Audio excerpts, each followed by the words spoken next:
बीवी अगर हम बिस्तरी से मना करें तो सारी रात फरिश्ते उस पर लानत भेजते हैं। एक बीवी बीमार मर्द के साथ पूरी जिंदगी गुजार देती है,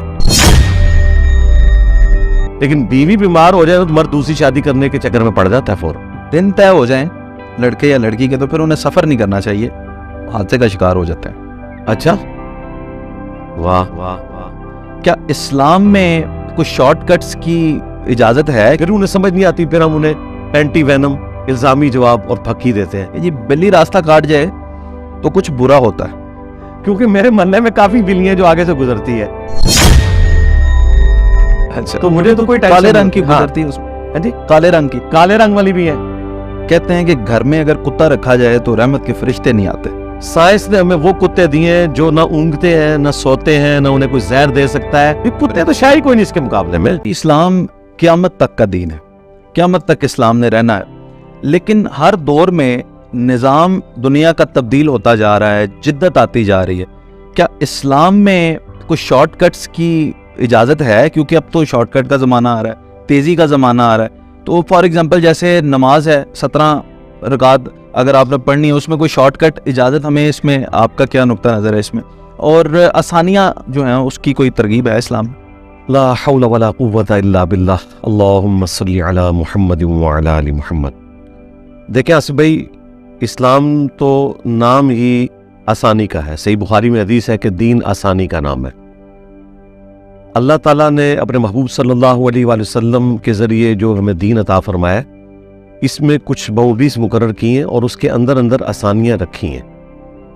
एक एक फील्ड के अंदर कई कई आसानियाँ मौजूद हैं। हम स्पेसिफिकली अगर कोई एक क्वेश्चन लेंगे ना और उसके ऊपर मैं अगर एड्रेस करूँगा, फिर वो बेनिफिशियरी होगा। ये जो आपने बात की ना कि अब चूँकि ज़माना 1400 साल आगे आ चुका है, तो यकीनन जो जदीद फ़िकी अहकाम व मसाइल हैं उसके हवाले से मेजर गाइडलाइंस तो कुरान और सुन्नत के अंदर मौजूद हैं, और फिर बाकी चीज़ें इज्तिहाद पे क़यामत तक के लिए छोड़ दी गई हैं। वो आप अपने हालात व वाक़यात को देखते हुए उसके अंदर बेस्ट परफॉर्म कर सकते हैं। मसलन नमाज के हवाले से सही बुखारी में हदीस है कि जो खड़े होकर नमाज नहीं पढ़ सकता बैठ के पढ़े, जो बैठ के नहीं पढ़ सकता वो लेट के पढ़े। खुद नबी इस्लाम ने इशारों से भी नमाज पढ़ी है। ये वो सानियाँ हैं जो मौजूद है। फिर सफ़र के एतबार से, फिर नमाज जमा करने के एतबार से, और जो आपने 17 रकतों की बात की दिन रात में, सिर्फ वो 17 है, इशा की 17 नहीं, टोटल 17 है। 2 फजर, 4 ज़ोहर, 4 असर, 3 मगरिब, 4 इशा, जिनकी अकाउंटेबिलिटी है। इसके अलावा जितनी है वो नफली है। उन्हीं को आप सुन्नत मुअक्कदा भी कहते हैं, उन्हीं के लिए सुन्नत गैर मुअक्कदा, कई नवाफिल हम इस्तेमाल करते हैं। शरीयत में तो या फ़र्ज नमाज है या नफली नमाज है। नफल का मतलब अरबी में है इजाफी, नफलुन इजाफी। इसलिए सूरतुल अनफाल है, माल गनीमत को कहा गया है फालतू माल, यानी जंग का मकसद वो माल हथियाना नहीं होता बल्कि अल्लाह के लिए लड़ना होता है। और ये एक समझ लें बोनस है कि काफिर जो माल छोड़ जाते हैं ना, तो अल्लाह ने कहा ये फालतू माल है और उसकी तकसीम। तो नफल उन कहते ही फालतू को है, और इन्होंने ये मशहूर किया है कि जो 20 तरावियां ना पढ़े उसका रोजा नहीं होता। जो इबादत खुद नफली है वो एक फर्ज को कैसे खत्म कर सकते? तो नमाज के लिए भी सुन्नत मुअक्कदा भी फुकहा की टर्म है। हदीस में मिलेगा फर्ज नमाज और नफली नमाज। इसलिए बुखारी मुस्लिम में आता है ना, एक बद्दू आया था, उसने कहा या रसूलल्लाह मुझे बताएं कि मैं कामयाब हो जाऊं, मुझे क्या करना है? तो नबी इस्लाम ने अकीदे तौहीद, अकीदे रिसालत के बाद कहा कि फर्ज नमाज को कायम करो, फर्ज रोजे रखो, फर्ज ज़कात दो। हज का उस वक्त तक हुक्म नहीं आया हुआ था, इसलिए यही चीजें। तो वो जब वापस जाने लगा तो उसने एक जुमला बोला, उसने कहा कि मैं सिर्फ फर्ज अदा करूंगा जितने आपने बताया, ना मैं इसमें कोई कमी करूंगा ना ज्यादती करूं। तो नबी इस्लाम ने फरमाया अगर किसी ने जन्नती शख्स को देखना है इसको देख ले। और एक रवायत में बुखारी मुस्लिम के आया है कि अगर ये इस बात पे कायम रहा तो ये कामयाब हो गया। अब उसने कहा कि मैं सिर्फ फर्ज करूंगा, और बल्कि बुखारी मुस्लिम में एक तरीक में तो ये अल्फाज है कि नबी इस्लाम ने फरमाया कि फर्ज नमाज हाँ मगर नफली नमाज तुम्हारी मर्जी तो पढ़ लो, फर्ज ज़कात हाँ मगर नफली ज़कात अगर तुम्हारी मर्जी तो कर लो। तो उसने जवाब में ये नहीं कहा कि नहीं हुजूर आप तो बोनस दे रहे हैं मैं ले लेता हूँ, कहा नहीं मैं फर्ज ही पढ़ांगा। तो आपने फरमाया ये जन्नती है। अच्छा, अब उलमा के लिए सुन्नत मुअक्कदा इतनी जरूरी है कि वो फजर के फर्ज इमाम पढ़ा रहा होता है और पीछे आके हमारे हनफी देवबंदी बरेलवी भाई जो है वो दो सुनते भी पढ़ते हैं, वो कहते हैं सुनते ना पढ़ी तो फर्ज ही नहीं होंगे। अब ये कैसे ही इनकी लॉजिक है। तो हम उन्हें फिर समझाते हैं कि यार यहाँ तो देख लो, फिर उन्हें समझ नहीं आती, फिर हम उन्हें एंटी वेनम इल्जामी जवाब और फक्की देते हैं कि बताओ आज तक तुमने किसी मालदार शख्स को यह कहा है कि जिसने ज़कात के अलावा के जो नफली सदकात है वो ना दिए तो उसकी ज़कात भी कबूल नहीं है? कहते हैं नहीं। जिसने पीर और जुमेरात का रोजा ना रखा उसका रमजान का रोजा भी कबूल नहीं है? कहते हैं नहीं। तो हम कहते हैं जब फर्ज नमाज की बारी आती है फिर तुम ये कहते हो कि जी जब तक सुन्नते मुक़द्दा नहीं पढ़ोगे तो फर्ज नहीं होंगे। वहां भी होना चाहिए ना कि जो नफली रोजे नबी इस्लाम जो बुखारी मुस्लिम में आया है, अयाम 20 के रोजे भी रखते थे और मुस्लिम शरीफ में आया हर पीर का और हर जुमेरात का रोजा, उस रोजे के साथ रमजान के रोजों का कोई ताल्लुक नहीं है। बिल्कुल इस तरीके से फजर की 2 सुन्नतें, जोर के साथ 6 सुन्नतें, 4 पहले 2 बाद में और 4 भी बाद में साबित है, इनका कोई ताल्लुक नहीं ओरिजिनल फर्ज नमाज के साथ। तो वो अगर कोई छोड़ देता है, ये नफली नमाज है सुन्नत मुअक्कदा, तो गुनाह कोई नहीं, लेकिन पढ़े सवाब है। वो तो मुस्लिम शरीफ में हदीस है कि जो फर्ज के अलावा 12 रखते पड़ेगा जन्नत में महल पाएगा।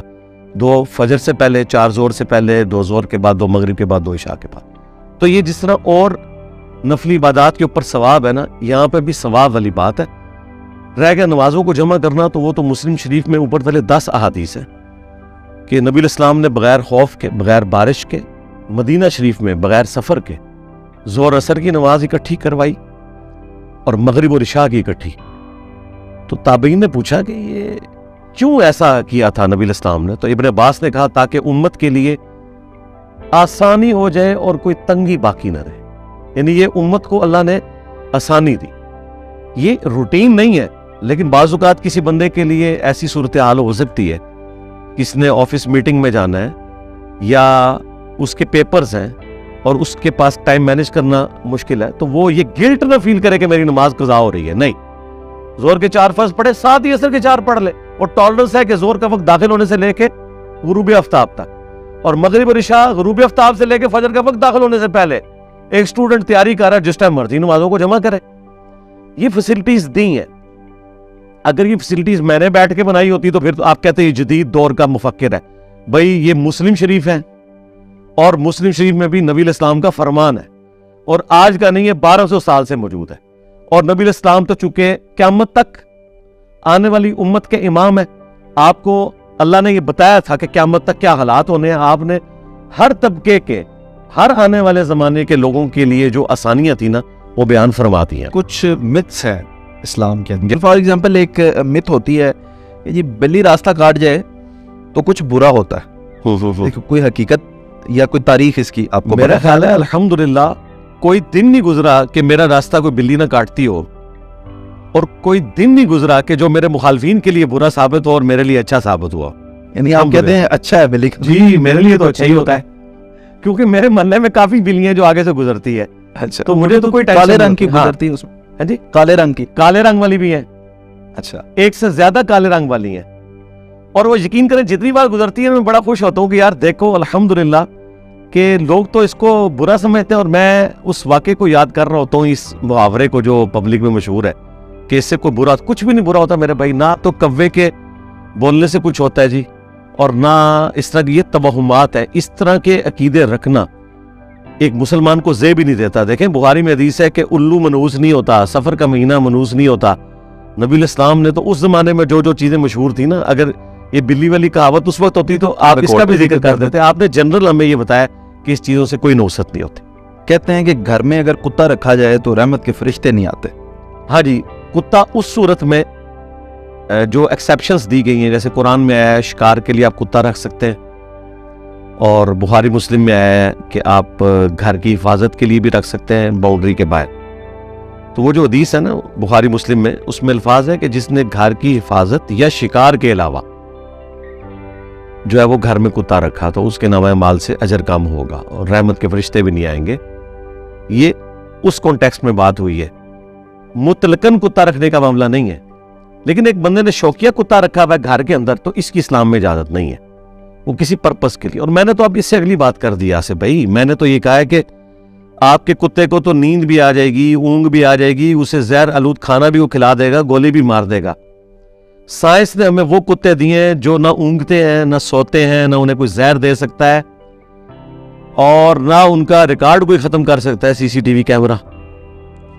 वो आप लगवाएं, सरकार पूरे मोहल्ले के लिए आपकी नेकी है। इनको तो कोई डिसीव भी नहीं कर सकता, ना ये झूठ बोलेंगे, और आप एविडेंस के तौर पर कोर्ट में पेश कर सकते हैं। मैंने अपने घर के बाहर, बल्कि बाहर बड़ी वाली गली में भी कैमरे लगाए हुए, हम बैठ के सब कुछ देख रहे होते हैं। जब कभी कोई इस तरह का इशू हो, वीडियोस हम लोगों को दिखाते भी, यहाँ भी ये आपके साथ ये हुआ है, फलां के साथ ये हुआ है। तो ये आप कुत्ते वाली बात तो पुरानी हो चुकी है, अब आप ये करें, सीसीटीवी कैमरा लगवाएं। यानी जदीद दौर में कुत्ते को तब्दील कर दिया गया कैमरे। तो शायद कोई नहीं इसके मुकाबले में। अच्छा, छिपकली को कहते हैं जी मारने से सवाब मिलता है। जी जी। तो इसकी कोई हकीकत है? हाँ जी, बुखारी में हदीस मिलती है छिपकली के बारे में, और हजरत इब्राहीम अलैहिस्सलाम के साथ इस मामले को जोड़ा जाता है। बिल्कुल ऐसा है। तो वो एक हदीस भी इसका है। ये मतलब नहीं कि आपने दुनिया में छिपकलियां ढूंढ ढूंढ के मारते हैं। लोग करते हैं ना, लोग एयर गन लेके, मैंने देखा है लोगों खड़े हो जाते हैं, वो जितनी बेचारी गर्मियों में आती हैं पतंगे खाने, उनको छरे मार मार के तो मार। अच्छा अच्छा अच्छा। तो आपके पास एक हदीस भी है कि बहुत खतरनाक कि खल्क अल्लाह का कुंबा है, तो मखलूकात को आप किस तरह डैमेज कर सकते हैं?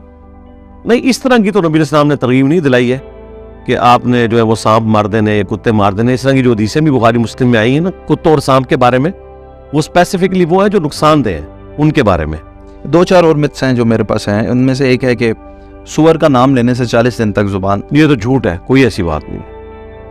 इसका कोई हकीकत से ताल्लुक? हकीकत यह है कि मुस्लिम में हदीस है कि जो नजूमी के पास मुस्तकबिल का पता लगवाने गया, उसकी 40 दिन तक कोई इबादत कबूल नहीं होगी। ये है हकीकत। मेरा ख्याल है इसे छुपाने के लिए और अपने धंधे चलाने के लिए इन्होंने वो वाली बात करते। ये भी एक मिथ है जी कि दिन तय हो जाएं लड़के या लड़की के, तो फिर उन्हें सफर नहीं करना चाहिए, हादसे का शिकार हो जाते हैं। अच्छा, वाह, ये पहली दफा सुनी आपने? मैंने ये नहीं सुना। मैंने ये कहा कि जो हम सुन चुके हैं ना, वो तो ये है कि जिसकी शादी करीब होती है उसे सफर से रोका जाता है कि यार कहीं इसके साथ कोई ऐसा मामला ना हो जाए और शादी डिले हो जाए। लेकिन ये वाला जो उसका पोर्शन था, ये मुझे नहीं था पता। तो ये तो ऐसे अकीदे तो बिल्कुल गुमराह कौन है जी, अल्लाह माफ करे। बीवी अगर हम बिस्तरी से मना करें तो सारी रात फरिश्ते उस पर लानत भेजते हैं। हाँ जी, ये तो हदीस है ना बुखारी है।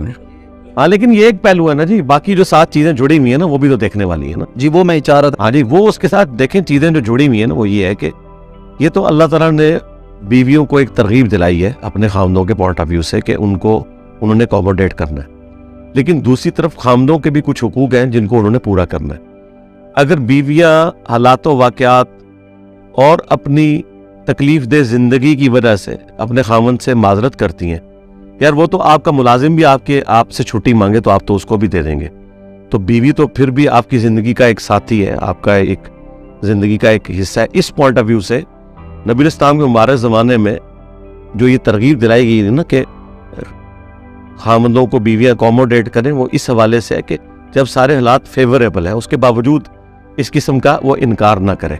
लेकिन अगर औरत बेचारी पूरे दिन की थकी हुई है और एक मर्द को उसका एहसास नहीं है, तो ये तो मेरा ख्याल है वो मर्द क्या हुआ, वो किस किस्म का खामंद है कि जिसे अपनी बीवी का एहसास नहीं है। तो वो उसे खुद लाना से बचाए ना और कहे कि ठीक है मैं अपने हक से दस्तबरदार होता हूँ, तो करे ना। कई एक मामलात में करना पड़ता है इंसान। और दूसरी तरफ देखें कितना तल्ख पहलू है कि एक बीवी बीमार मर्द के साथ पूरी जिंदगी गुजार देती है, लेकिन बीवी बीमार हो जाए तो मर्द दूसरी शादी करने के चक्कर में पड़ जाता है फौरन। आप ये लेवल देख लें।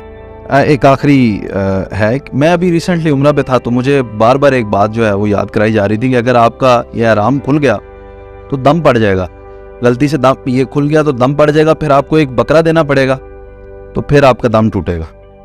आराम आप रोजाना चेंज करें कोई फर्क नहीं पड़ता। खोलने की बात कर रहे हैं, हाँ जी, आप जानबूझ के खोल के नया आराम बांधे। आराम 2 कपड़ों का नाम है, ठीक है। जब तक आप उम्र की वो एक्टिविटी पूरी नहीं कर लेते ना, आप सिले हुए कपड़े नहीं पहन सकते। भले आप 10 दिन आराम में रहे, रोजाना नया आराम पहने, धो के पहने। सिर्फ उन 10 दिनों में, जिन 10 दिनों वैसे तो 2.5 से 3 घंटे की एक्टिविटी है टोटल उम्र की, लेकिन सपोज कोई बंदा कहता है नहीं मैं तसल्ली से जाऊंगा, अभी मैं होटल में हूं, आपने जब तक उम्रा करने के बाद सर के बाल मुंडवा नहीं लिए या छोटे नहीं करवा लिए, दोनों साबित है, उस वक्त तक आप अपना एहराम उतार नहीं सकते। एहराम से मुराद यह है कि आपने सिले हुए कपड़ों में वापस नहीं आना, अनसिले रखना। और यह भी आपने मिथ देखी होगी कि सफेद एहराम ही बांधा जाता है, हालांकि इसका इससे कोई ताल्लुक नहीं। आप भले ग्रीन बांधे, अब वहां पे देखा मैंने, आप जो दूसरे ममालिक के थे। हाँ, तो बांध लें आप, सिर्फ 2 अनसिले कपड़े होने चाहिए। तो वो आपने कपड़े आम हालत में भी नबी इस्लाम ने 2 अनसिले कपड़े इस्तेमाल फरमाए। अबू दाऊद तिरमिज़ी में है कि नबी इस्लाम 2 ग्रीन चादरें ओढ़े हुए थे, एक ताहमद और एक ऊपर चादर। तो ताहमद आपने यह चादर तब्दील की, यह भी मशहूर है कि वो अगर गंदी भी होगी तो उसी को धोना नहीं, आप नया पहन लें। वो आप रोजाना 2 नए कपड़े पहने। बस एहराम की पाबंदी यह है कि आपने जब तक उम्रा करके सर के बाल मुंडवाए नहीं ना, आपने सिले हुए कपड़े नहीं पहनने। ये नहीं है कि जो आपने पहले, यहां तो इत्काफ के बारे में मशहूर है कि जिन गंदे कपड़ों में बैठे हो 10 दिन तक उन्हीं तरके हुए कपड़ों में इत्काफ बैठे रहो, ना नहाना है आपने, ना कपड़े चेंज करने। ये भी गलत है। रोजाना कपड़े चेंज करें, रोजाना नहाए, क्या मसला है?